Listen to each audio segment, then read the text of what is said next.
ladies and gentlemen.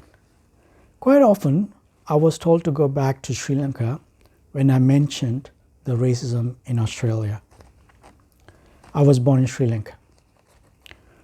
The Western countries ruled and ripped off Sri Lanka from 1505 to 1948. They can rule and rip off my country for centuries. But I'm not allowed to talk about how they had ripped off Australia from the First Nations or how they discriminate against minority races. To the British convict settlers, First Nations were an inferior race. In Tasmania, the entire First Nations were stigmatized, persecuted, and eliminated.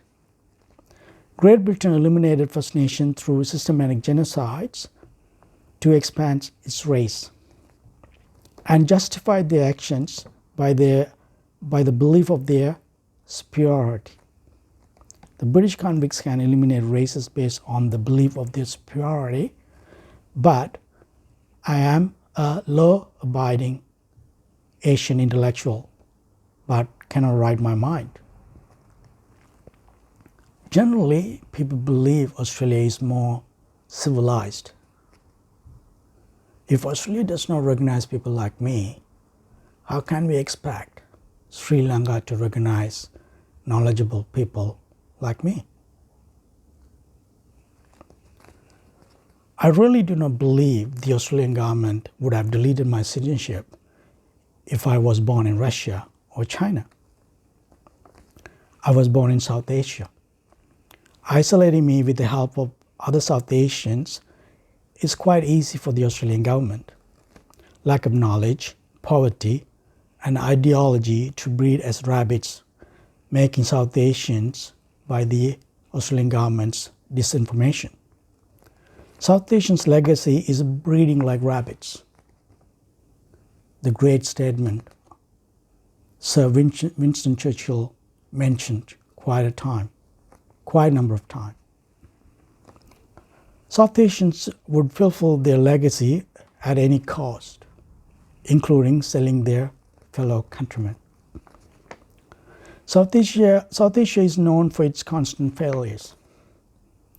It does not even have one university ranked within 100 in the world. It hasn't got a permanent seat in the United Nations Security Council. It has won only one gold medal in 2008, but did not qualify for a gold medal in the 2012 and 2016 Olympic Games.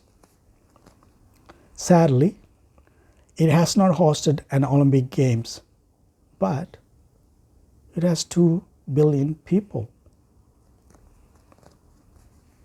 The Australian government has everything within its disposal to undermine my credibility. I am aware of my opponents and their power. I spend most of my time in libraries to develop my knowledge to fight a good fight. At the same time, I am aware of the risk that I am taking. Everything was taken away from me due to my writings.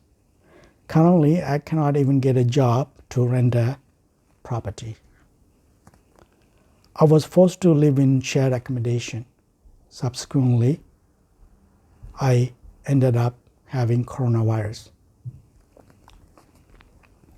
I wrote 2 letters to Prime Minister Scott Morrison, and I sent those letters through registered post, but no reply from the Prime Minister's office. Notably, the government is too busy fear-mongering the public about me through disinformation.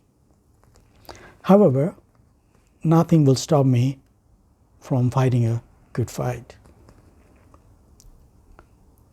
I do not focus on the hardship that I face due to the actions that I've taken, but only on my hope and dream that the injustice will turn to justice.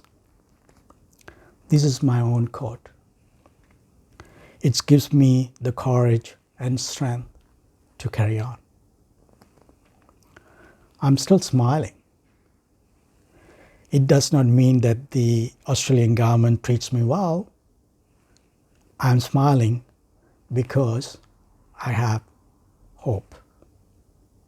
I am Anthony Peter, accountant and human development writer. Thanks for watching.